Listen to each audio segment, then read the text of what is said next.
আমন্ত্রণটা করছিল তৌহিদ আফ্রিদি জানুয়ারি মাসের 22-24 তারিখের দিকে। ওই সময়টাতে তৌহিদ আফ্রিদি ভাইয়া আরেকজন কন্টেন্ট ক্রিয়েটরের মাধ্যমে আমাদেরকে ইনভাইট করে বলে যে গুলশান ক্লাবে ডিনারের পরে ফ্রিতে মদ খাওয়ানোর ব্যবস্থা করছে।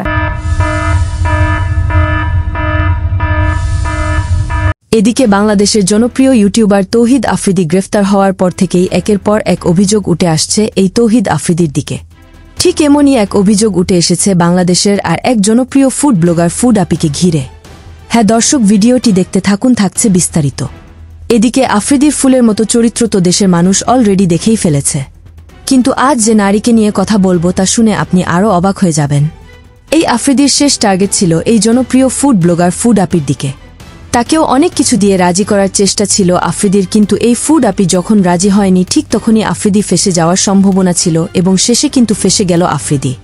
এই আফ্রিদি 24 জুলাই আন্দোলনের সময় আওয়ামী লীগের হয়ে কাজ করতে বলে এই ফুড আপিকে এবং ছাত্রদের বিপক্ষে অবস্থান নিতে বলে, এবং একটি সময়ে এই জনপ্রিয় ফুড ব্লগারের অ্যাকাউন্টে টাকাও ট্রান্সফার করে দেওয়া হয়।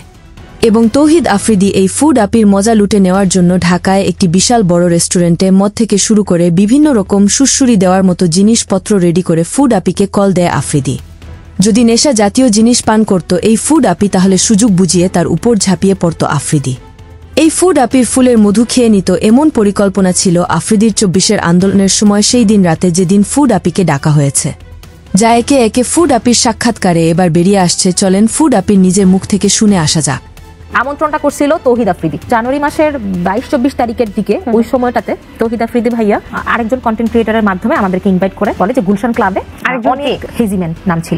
আচ্ছা, যাওয়ার পিছনে আমার উদ্দেশ্য ছিল আরএস ফাহিম ভাইয়া আসবে, তৌহিদ আফ্রিদি ভাইয়া আসবে, এবং তৌহিদ আফ্রিদি ভাইয়াকে এর আগে আমি কখনো দেখিনি, এবং এরকম একটা প্রোগ্রাম আমি মিস করবো এটা তো হতেই পারে না। ওখানে অনেক রাজনৈতিক অনেক মানুষ ছিল, ওই সাদ্দাম টাদ্দাম এরাও ছিল, ছাত্রলীগের। ডিনারের পরে ফ্রিতে মদ খাওয়ানোর ব্যবস্থা করছে। তো এটা যে মদ ছিল এটা আমি বুঝতে পারিনি। ওখানে আনলিমিটেড মানুষের ইচ্ছা মতো মদ খাওয়াচ্ছে। এর পরের ঘটনা হচ্ছে একটা প্রোগ্রামে শেখ হাসিনা ছিল, বেশ কিছু মন্ত্রী মিনিস্টাররা ছিল, ওইখানেও ডাকা হয়েছিল, ভয়ে যায়নি, কারণ সে নাই এতেই মদ খাওয়াইছে, সে থাকলে জানে আর না জানি কি খাওয়ায়। এত কিছু শোনার পর বুঝতে বাকি ছিল না যে এই তৌহিদ আফ্রিদির মিশন ছিল এই ফুড আপি। কেননা যেহেতু তারা নেশা পানির ব্যবস্থা আগে ভাগেই করে রেখেছিল সেই রেস্টুরেন্টে, তা বোঝাই যায় সেখানে অনৈতিক কাজ হতেই পারত। আর হলেই বাকি হতো কথায় আছে না মজা, তুমিও পাইছো আমিও পাইছি, বিষয়টা কিন্তু ঠিক এমনই। বড় লোকের ছেলেদের এইসব নর্মাল বিষয়, কারণ টাকার কাছে আজ এইসব গোপন তথ্য বিক্রি হয়ে যায়। তবে পরিশেষে আজ বলে যেতে চাই, এই ফুড আপু যা বলেছে মিডিয়ার সামনে তাতে কিন্তু অনেক প্রশ্ন এখনো থেকেই যায়।